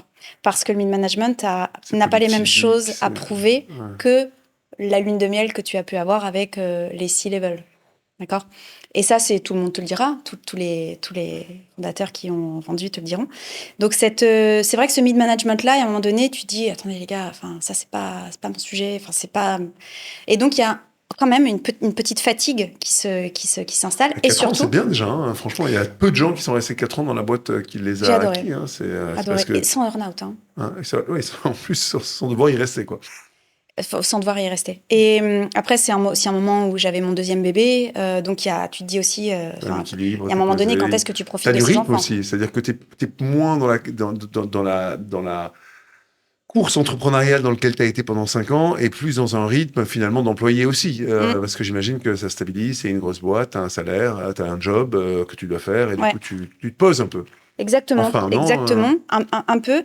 Mais c'est vrai que c'est le moment où quand tu commences à te poser, tu as un début de jachère qui commence à se recréer dans ta tête avec des redébuts de plantes qui commencent à repousser, de première pousse. Et je ne voulais pas parce que à quel moment ces plantes ont commencé à pousser tout au début? Déjà le moment où le moment moi, donc comme je te dis, je n'ai jamais manqué de quoi que ce soit, mais c'était pas non plus la grande fortune, loin de là. Et avoir tout cet argent de l'acquisition, déjà, je me dis, ce n'est pas normal. Ça veut dire tu ne peux pas juste garder ça pour toi. T'as pas le droit. En fait, il y a un truc qui s'est passé, mais un truc très judéo-chrétien, quoi, tout simplement. T'as pas le droit de juste en profiter de ça. Bon, après, tu vois, c'est ma personnalité qui est comme ça, et j'aimerais ne pas penser comme ça, très sincèrement, être plus cool sur le sujet. Mais t'as un truc qui te dit, t'as pas le droit de t'asseoir là-dessus, t'as pas le droit de juste, voilà, Et donc, et il se trouve aussi que j'ai plus de temps de lecture, plus de temps pour des sujets aussi qui sont différents. Et que ce que j'ai toujours lu, Stress, Trade Enterprise, Trade Data Visualisation, j'avais des bouquins d'Edouard Tufti, là, bref. Et c'est un moment où je lis aussi sur les sujets carbone et puis comment dire, sustainability. Je lis un premier rapport du GIEC, en fait, dans l'avion. Un peu plus de temps. J'ai aussi fait l'Université spatiale internationale parce que j'étais passionnée. Je m'étais aussi acheté à l'époque un ticket d'une start-up qui te promettait, qui promet encore, mais j'y suis ça fait depuis 2017 cette histoire, mais qui te promet de faire du voyage spatial. Donc j'ai un ticket avec un numéro en fait pour quand ils seront prêts. Et c'est du voyage spatial bas carbone avec une technologie de ballon à l'hélium. Voilà, j'attends toujours. Mais bon, voilà. C'est une boîte américaine. Hein, ouais, Worldview. Et il y a une boîte toulousaine là, qui est en train d'essayer de faire la même chose. Voilà, et tu montes à une quarantaine de kilomètres. C'est ça, tu montes assez haut pour voir la courbure de la Terre. En fait, tu montes à la courbure de la Terre. C'est au début de ce qu'on appelle l'avant-espace. On n'est pas en orbite basse, on n'est pas à 400 km. Exactement. Exactement. Donc je m'achète ça. Je fais aussi un peu d'université spatiale internationale pour comprendre l'espace, comprendre l'économie de l'espace, comprendre le légal dans l'espace, s'il te plaît. Okay. Comment est-ce que comment est-ce que tu envoies des choses qui gère ça, tu vois. Absolument passionnant. Je me suis associé dans ma vie avec quelqu'un qui avait un doctorat en space policy, donc du coup qui avait étudié toute cette problématique. Incroyable. Tu pars vraiment de from scratch là, et puis qui organise quoi, comment, qui pèse là-dedans, etc. À la fin, il y a les droits internationaux, mais c'est globalement les US qui gèrent. un petit peu comme de manière générale. Un peu comme tout le reste du monde, mais tu apprends en fait qu'est-ce que c'est que d'envoyer un objet en orbite, la physiologie, la médecine dans l'espace, comment les astronautes. Donc c'est deux sujets différents parce qu'il y a le côté réchauffement climatique, transition énergétique, donc, je m'intéresse aux deux et rapport espace. Ouais. Alors et l'espace en fait, j'y vais avec des étoiles dans les yeux et je repars de l'Université spatiale internationale. Et là, le troisième projet. Non mais en fait je repars en me disant en fait ça ne veut pas de nous. Arrête avec tes histoires. Ça ne veut pas de nous. Il n'y a pas plus hostile. On le sait que c'est à la fois hostile, mais on s'imagine qu'on va réussir à l'apprivoiser. Non. C'est un leurre. Ça ne veut pas de nous. Et donc, je me dis, bon, ok, c'est top, hein, ça va continuer de me faire rêver. Si j'arrive à me faire ce truc avec la start-up, ça va être très bien, je serai contente. Mais ça ne veut pas de nous, très clairement. Et donc qu'est-ce qu'on fait de l'habitat actuel ? Et c'est là, donc je regarde un peu les sujets de sustainability. Et là, je prends une claque parce que moi, je n'y connaissais absolument rien en carbone, ce qui va impliquer le réchauffement climatique, cette accélération, qui est responsable de quoi, le sujet de mitigation, d'adaptation. Comment tu t'es renseigné, comment tu t'es nourri déjà, en fait, tu regardes la base, ce sont des rapports du GIEC. Tu vas chercher, en fait, faut démarrer par une lecture scientifique qui n'est pas compliquée, en fait. Moi, je ne viens pas... Je n'ai pas cette appétence-là à la base, mais c'est pas compliqué. Et puis si tu veux lire un sum-up, un résumé d'un rapport du GIEC, tu peux aussi. Donc, mais l'important c'est de commencer à lire, commencer à comprendre. Et c'est là où on commence avec le même cofondateur, donc qui a un prénom, qui s'appelle Nicolas. En fait, on se dit, mais on commence à appeler d'anciens... Parce que nous, on s'est parlé qu'aux entreprises. Donc, c'est un sujet qui vous intéresse tous les deux. C'est un sujet qui nous intéresse tous les deux au même moment, parce que je pense qu'on a eu notre climate moment au même moment, tout simplement. Qu'est-ce que vous voulez plus faire, moins faire ? Et qu'est-ce que vous voulez faire de la même chose ? Alors, on sait qu'on doit capitaliser sur ce que l'on a appris jusqu'ici, sur les sujets de data, sur les sujets de SaaS. Nous, on sait faire grosso modo que ça. Tu vois, t'as développé quoi comme skills pendant les dernières 6-7 années ? Du SaaS, de la data. Tu sais parler à des entreprises, a priori. Tu sais pas parler à du consumer, ça c'est sûr. Tu sais parler à quel type d'entreprise, tu sais parler à quelle géographie d'entreprise. Bon, tout notre SaaS international, l'aventure américaine, nous a sacrément ouvert les chakras pour nous dire, bon, le sujet du réchauffement climatique, c'est un problème global. A priori, on a quand même des codes d'apprentissage qui ont été globaux sur un sujet SaaS. Qu'est-ce qu'on peut faire ? Comment est-ce qu'on connecte les points là-dedans ? Est-ce qu'on peut faire quelque chose ? On a de l'argent pour s'autofinancer. Est-ce qu'on a envie de ça ? Est-ce qu'on a envie de... Mais au moins, on est en confiance sur le fait qu'on peut de toute façon autofinancer le démarrage. Okay. Et Même si on sait très bien que c'est pas la logique. Mais on le retrouve dans différentes interviews que j'ai eues. En fait, tu as le choix de tes batailles. Exactement. Tu as le luxe de choisir ta bataille. Tu as le luxe de choisir ta bataille. Tu lèves tout le temps de l'argent dans un deuxième temps, mais en fait, tu peux partir sur les sujets qui t'amusent. Oui, alors qui t'amusent ou qui vont faire que tu vas être d'autant plus convaincant dans le cadre d'une levée de fonds, parce que tu sais pourquoi tu es là. Parce que tu sais pourquoi tu es en train de défendre ce sujet-là. Tu n'es pas là par hasard, tu l'as choisi, cette bataille-là. Tu sais qu'a priori, tu as connecté plein de points qui vont aller beaucoup plus vite dans cette direction-là. Et nous, ce qu'on fait avec Nicolas, c'est qu'on appelle les d'anciens clients de BIM. On leur dit, mais vous, sur ces sujets-là, vous, aujourd'hui, vous faites comment? Et là, les gars te disent, mais en fait, on aimerait, et on sait qu'on va dans le mur si on ne regarde pas l'extra-financier, le carbone, etc. Donc, attends, rappelle-nous l'idée de départ. L'idée de départ, c'est de se dire, ce sujet-là, on l'adresse comment? Au regard de ce que l'on a appris. Donc, le bilan carbone, globalement. Alors, mais même avant ça, même avant de se dire, on va se mettre sur le bilan carbone, moi, j'appelle mes clients, mes anciens clients. Et je leur dis, sur ce sujet de durabilité, de réchauffement climatique, c'est comment vous approchez ça? C'est quoi, en fait, parce que je n'y connaissais rien, moi. C'est quoi votre approche? Et là, ils te disent, écoute, il y a un peu de réglementation, et de base, on aimerait piloter notre extra-financier, mais en fait, on ne sait pas faire. On ne sait pas par quelle boule prendre, on ne sait pas si c'est compliqué, on ne sait pas s'il faut être précis. L'extra-financier, c'est la donnée... La donnée extra-financière, la donnée, en fait, qui ne va pas dans un PNL, mais qui doit être regardée dans un au regard des problématiques climatiques. De toute façon, ce sont des business qui se disent, OK, on est sur une planète qui est finie en termes de ressources. Il y a une ultra-compétition, on est dans un sujet d'approche commerciale globalisée. Il peut pas y avoir une infinité de winners dans le temps. Et à un moment donné, il y a des ressources qui iront plus vers l'un que vers l'autre. Donc, comment est-ce que tu te mets en position d'être celui qui va continuer de croître, certainement aux dépens de l'autre, et croître dans un environnement qui reste dont tout le monde a envie, quoi. Tu vois. Donc vous dites, on reste sur le même secteur, on attaque l'industrie auquel on croit. Alors, et on ne sait même pas si on doit rester sur le même secteur, on sait juste parler à cette typologie-là. Okay. Peut-être qu'on fera du consumer, on ne sait même pas encore, mais on sait parler à cette typologie. Donc on leur parle, et là ils nous disent, on n'arrive pas, on ne sait pas par quelle boule prendre, et ils nous expliquent en fait leurs pain points, et en fait on se regarde, on se dit, mais c'est fou, ils sont... Et surtout, on a un ancien client qui nous dit, pourquoi tu ne me fais pas de la BI sur l'extra-financier, là, ce serait vachement bien. Bon. Et là, on se dit, et on se rend compte que c'est problématique de naviguer dans un monde où tu as une lecture, où tu as des lunettes particulières sur tes sujets extra-financiers qui sont importants pour ton propre financement en tant qu'entreprise, qui sont importants pour tes recrutements, qui sont importants pour pour ta top line et ta bottom line. Donc ça avait l'air évident, vous aviez fait BI financier, vous faisiez les gars te disent, mais tu veux pas me faire mes tableaux de bord BI sur l'extra-fi, s'il te plaît, parce qu'au moins que je sache où j'en suis. Mais alors, en fait, ils sont en train de nous dire que c'est un problème de data et que c'est un problème de réseau, parce qu'il faut aller chercher en plus l'info sur une chaîne de valeur.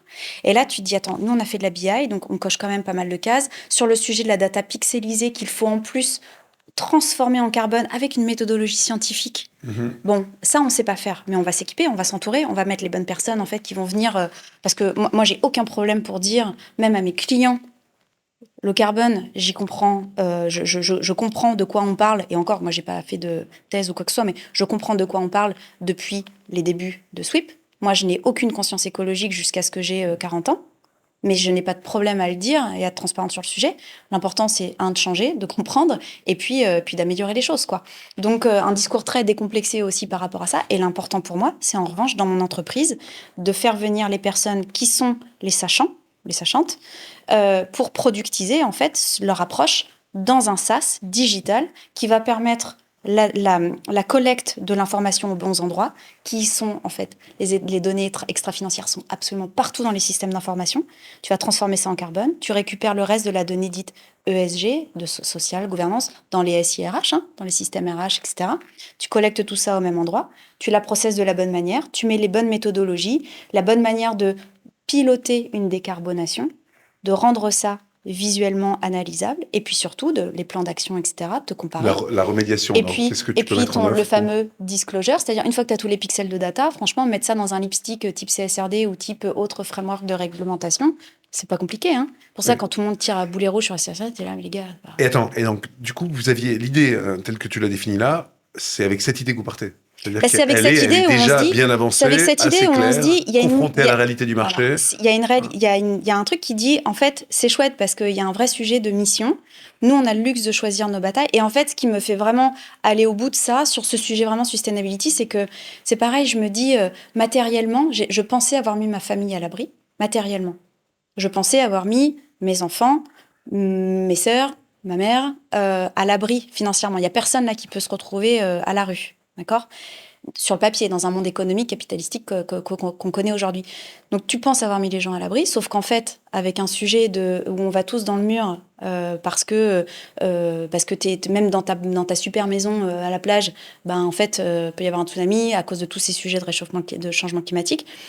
Tout ça, en fait, fait que finalement, tu n'as mis absolument personne à l'abri. Et que de toute façon, on ne sera pas brûlé donc c'était du une jour au mission lendemain. pour toi. Il y a une histoire de mission, il y a une histoire de il y a une histoire de protéger. mission. Et puis surtout, tu te dis, en fait, tu pensais être supposément arrivé parce que tu avais coché la case matérielle et que la case matérielle était selon, enfin, a priori, dans le monde actuel, la case de finalité, c'est bon, tu es à l'abri de tout. Rien du tout, en fait. La case finalité que tu dois cocher, c'est celle d'être dans une planète saine, quoi. Sur une planète saine. Et juste pour comprendre, donc vous aviez l'idée, pour comprendre un peu comment ça s'est fait, vous décidez de lancer la boîte, vous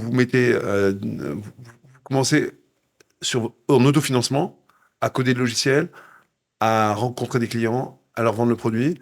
Exactement. Et vous levez de l'argent dans un second temps. Oui. Vous avez envie de lever de l'argent de toute façon, vous l'aviez déjà fait avant ça vous avez réussi. Alors, moi, je lève de l'argent non pas parce que j'en ai besoin, dans le sens où je peux autofinancer, mais tu sais très bien que... C'est jamais une bonne idée.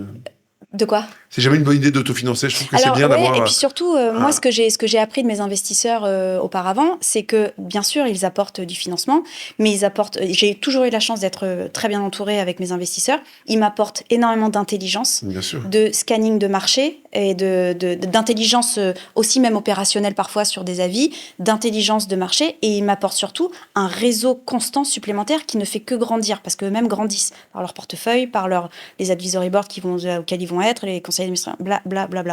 Et donc, je veux des investisseurs je veux bien m'entourer. Il se trouve qu'en plus, on est ultra sexy parce qu'on sort d'un exit, machin. On est les second time entrepreneurs, vous avez le choix de partir. On a le choix de partir avec qui on veut. Qui, du coup ? Et on part avec New Wave, avec donc Xavier Niel qui est en train de recréer un fonds avec des plus gros tickets que Kima. On part avec Marie Eklund qui est à la tête de 2050 et qui nous apporte une approche très cohérente en tout cas qui nous challengera toujours sur ces sujets pour pas qu'on devienne con. Pour pas qu'on redevienne con sur un sujet de évidemment, profitabilité, c'est important, mais sur un truc où je vais pas me mettre à vendre des ascenseurs du jour au lendemain. Voilà, tu vois ce que je veux dire. Ça sera la gardienne du temps. Ça sera la gardienne du temps sur nos sujets.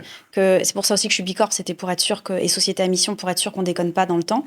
Parce que je peux passer sous un train et au moins la boîte ne changera pas. Voilà. Donc ça, c'était important de mettre des garde-fous très tôt aussi.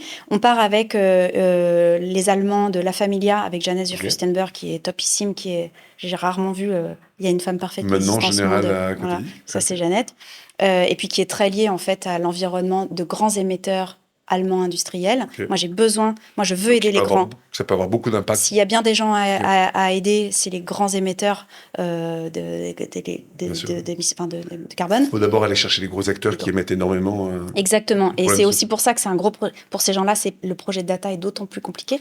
Parce que eux, le pixel de data à aller chercher à l'échelle d'une boîte qui a déjà tout un système d'information avec 20 versions d'SAP, je peux te dire qu'il faut y aller. Mais là, on n'est pas surpris.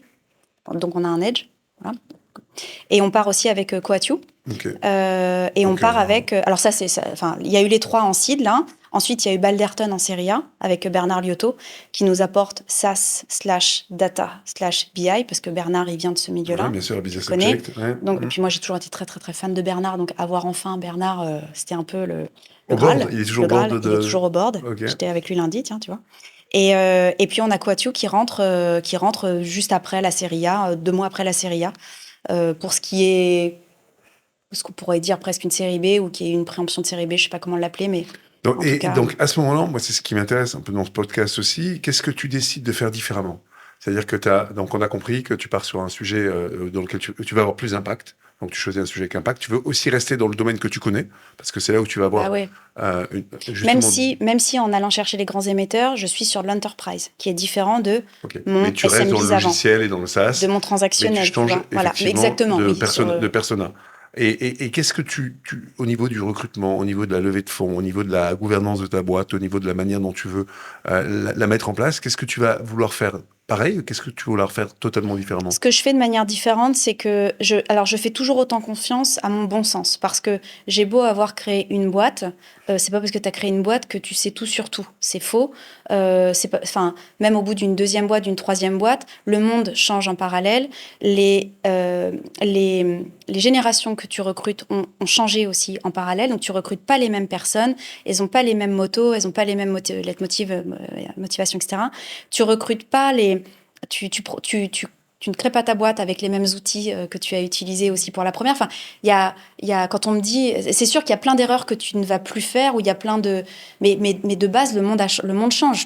Tu vois, surtout sur nos sujets la donne techno. Est différente, la donne est différente. C'est pas parce que tu as été successful sur une première boîte il y a peut-être une chose que tu. Et ouais, en fait, il y a le fait de pas avoir eu d'argent sur la première entreprise m'a ouvert beaucoup les yeux sur la charge, ce que tu dois faire par toi-même, mais j'ai dû faire aussi à l'époque, alors de manière contrainte, mais aussi parfois parce que je me dis, oh là là, je vais pas mettre tel montant à tel endroit. Mais je me suis forcée à faire des économies, finalement, de bout de chandelle sur du légal, par exemple, sur de l'avocat, il y a plein d'endroits où je me suis dit, non, mais c'est bon, tu vas faire, qui est une énorme connerie, parce que ça te prend un temps. Donc, il faut pas. Il faut être frugal sur certains sujets. Voilà. Et à côté de ça, j'étais très fière de moi, en revanche, d'avoir senti, même même au tout début de la première boîte, qu'il fallait que j'investisse beaucoup sur les PR américains. Ça, tu vois, je suis très, très fière d'avoir fait ce move-là. Et là, ça se transcrit comment? Parce ça se transcrit comment? Tu n'as plus besoin de PR américains à proprement parler. Alors, en l'occurrence, oui, et je les ai pris tout de suite. Ok, donc tu as toujours... Alors que je savais que mon marché était plutôt européen, etc. Okay. Il faut planter ces graines-là. Et il y a une caisse de résonance toujours. Toujours. Et ça fonctionne toujours pareil. Okay. C'est parce que tu as un bel article aux États-Unis que tu auras 2-3 articles en Europe. C'est toujours donc pareil. Tu peux être toujours avec la même agence? Non, parce que pareil, mais toujours la même manière d'aborder les choses. Je vais voir ma rockstar qui me dit quand même que moi c'est pas mon sujet, machin. Ah, t'es toujours pas prêt pour la rockstar? Ok, d'accord. Alors là, tu sais quoi, je viens de décrocher une rockstar. Ok. Ouais, ils ont fait un peu on va commencer à travailler avec eux. Ils ont fait OpenAI par exemple. D'accord. Un peu. Ah ouais. Okay. Donc espérons que ça fonctionne. Après c'est pareil. Donc les RP, ça reste pour toi un facteur de visibilité énorme. C'est un de tes canaux d'acquisition. Et surtout c'est une manière de. Ce qui est pas commun chez les startups. Les startups, moi je trouve qu'elles n'utilisent pas du tout ces canaux. Et en fait, ce qui se passe, c'est que quand tu démarres, tout le monde, parmi tes cofondateurs, ou quand tu es solo founder, mais t'as pas forcément cette notion de messaging, cette notion de la manière dont tu vas pitcher les choses, la manière dont tu vas phraser. Les PR, en fait, ils vont aussi t'aider à te faire, en fait, tes briefs. Et ils vont te pousser dans tes retranchements là où tu ne vas pas être forcément habitué en tant que founder au tout début, puis en plus en fonction de ta spécialité, challenger ton angle, ta communication. Franchement, et ça, alors soit tu arrives à recruter un cadre en interne, mais tu as rarement l'argent pour avoir ce genre de personnes tout de suite en jour 1 dans ton entreprise. Peut-être que tu as un de tes cofondateurs qui excelle à cet exercice, et tant mieux, tant mieux. Mais n'empêche que ce sujet de travailler le messaging, travailler ta manière dont tu vas te présenter, etc., voilà, toi, c'est ce que tu fais avec tes boîtes aujourd'hui. Mais c'est pas super, t'es là, mais c'est pas toutes les boîtes qui bénéficient d'EXA et de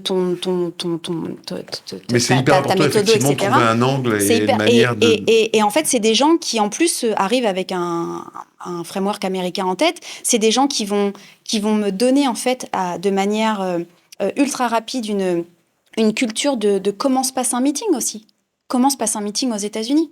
Tu le prépares de cette manière. T'es à l'heure, et même pas en rêve, tu n'es pas... c'est tout con, hein, mais quand tu démarres, que tu arrives à Mountain View, que tu as 1 milliard de passeports à présenter, voilà. Enfin, si tu te pointes à l'heure de ton rendez-vous, c'est mort. Moi, j'arrive dans un rendez-vous où on est arrivé 5 minutes en retard parce qu'on arrive dans la Silicon Valley et il y avait eu des embouts sur la route, on n'avait pas prévu le temps qu'il fallait. Bref, le gars nous a dit, il vous reste plus que 10 minutes. Quoi. Exactement. Donc, déjà, le meeting, c'était 15 minutes. Et tout est comme ça. Tout est comme ça. La manière de répondre tout de suite après, il y a un timing pour répondre. Et quand c'est trop tard dans ta réponse.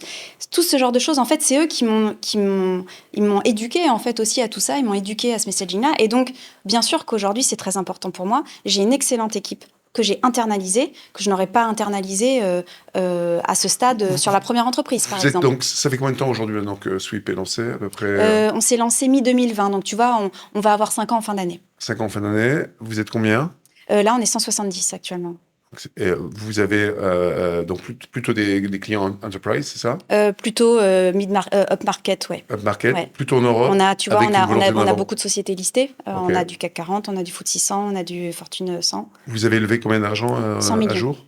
100 millions ? Oui, okay, très rapidement, sur un temps très court. Et tu es content, tu as des moments de bonheur, tu es toujours dans le dur, tu es content de la manière dont ça se passe ? Moi, je suis très contente de la manière dont ça se passe. Je suis très contente bien sûr, ces financements m'ont permis d'aller plus vite sur des recrutements clés, où tu vas continuer de tout faire toi, toute seule. Moi, sur la première boîte, je faisais la finance, je faisais les RH, je faisais tout l'admin, tout était dur aussi, tu vois, pour ça. Donc là, il y a des... T'as quelque chose que tu as fait différemment parce que tu avais de l'argent, de t'entourer des bonnes personnes. Ouais, et puis surtout, tu vois, je parle souvent du légal parce que les startups c'est cher, le côté légal. Très cher, oui.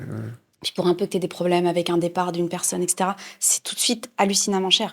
T'as envie de gérer tout ça tout seul quand t'as pas beaucoup d'argent. Mais s'il y a bien un truc sur lequel il faut pas économiser, c'est ça. Et moi, j'ai préféré travailler avec d'excellents avocats qui sont reconnus. Moi, je travaille avec Jones Day. Okay. Depuis, je suis très fidèle à la même personne, Alexandre Wibo, que tu dois certainement connaître. Et Alexandre... Non, mais Alexandre, je travaille avec lui depuis ma série A avec Alven. Il était de l'autre côté avec Alven. Alven et Jérémy, tu as décidé finalement de ne pas continuer à travailler avec eux Quand moi j'ai fait mes premières levées de fonds, en fait, il était en train de créer Singular. D'accord. Donc et d'ailleurs, j'ai passé des ref calls avec des LPs pour son fonds. Okay, donc c'était rigolo. Mais ils ne sont pas au capital de... Non, ils ne sont pas au capital parce qu'en fait, je me suis financée finalement très tôt, très vite. Okay. Et puis après, je pense que Singular a fait des investissements sur ces sujets, et tant mieux. Okay. Ils ont investi dans des concurrents, c'est ça Alors, concurrence pure, non, de mémoire. Mais ils ont fait leur sujet. Ils ont un sujet carbone dans leur portefeuille. Et c'est très bien, et c'est des gens très bien d'ailleurs. Et donc, c'est vrai que de se financer, il y a aussi beaucoup de fondateurs qui me disent « Ah non, mais moi, je préfère rester maître de mon capital et je préfère être... » Ouais, mais en fait, lâche-en, parce que du coup, tu vas faire rentrer des fonds qui vont déjà t'amener un réseau supplémentaire. C'est OK de partager. C'est absolument OK de partager, parce que, tu vois, le concept, on le dit souvent, mais tu préfères avoir 100% d'un petit gâteau ou une part d'un énorme gâteau. Bon, ok.